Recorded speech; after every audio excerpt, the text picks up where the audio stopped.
This Shabbat, the Shabbat before the festival of Pesach, is known as Shabbat HaGadol, the great Shabbat. And the question is, what makes it so great? Why is it any greater than any regular Shabbat? Or why is it greater than any Shabbat that precedes a festival? And the simplest answer that's given is that it relates to the Haftarah, to the reading from the prophets that is done on the Shabbat. And it's a very uplifting reading in which the prophet promises us that at some future point, the prophet Elijah will come to herald the Messiah before that great and awesome day. So because the Haftarah concludes with that expression of the great day, we refer to it as Shabbat HaGadol, the great Shabbat. Others wanted to suggest that it's called the great Shabbat more in terms of its length. It feels like a very, very long Shabbat. Why is that? Because this was one of the times of the year that traditionally the rabbi used to give a very, very long sermon. This was usually after the services or in the afternoon, where he would go on for a long time explaining the different laws and the themes of Pesach so that all of the congregants could prepare. But there is another answer. This is a fascinating approach. This is given by the commentator, the Chizkuni.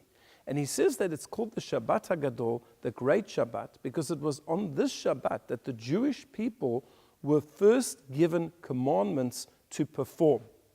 And when a minor child comes of age, they are referred to as a Gadol. The word Gadol doesn't just mean great, it actually means an adult, somebody who is now responsible for their actions.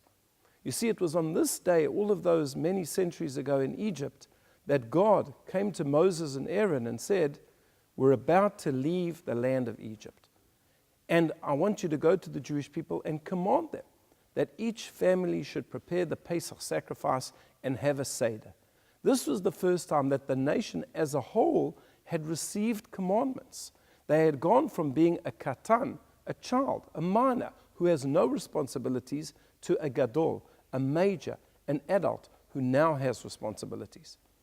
When a baby boy is brised, there's a prayer that we say, Zeh ha-katan gadol yiyeh. This little child, katan, this small one, gadol yiyeh, should become great. But the simple meaning is not that necessarily he should become great, he should become an adult. And when he becomes an adult, he will fulfill mitzvot. And I believe that this is a very important interpretation and definition of the term gadol. Gadol means a great person. Today in Orthodox circles, we refer to great rabbis as gedolim. What does it really mean to become a gadol? It means that you have responsibility. That's the difference between a child and an adult. A child is carefree, they can do what they want.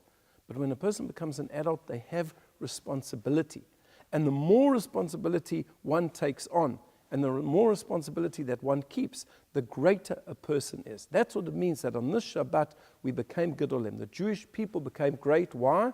Because we accepted upon ourselves responsibility. I wish you a Shabbat Shalom.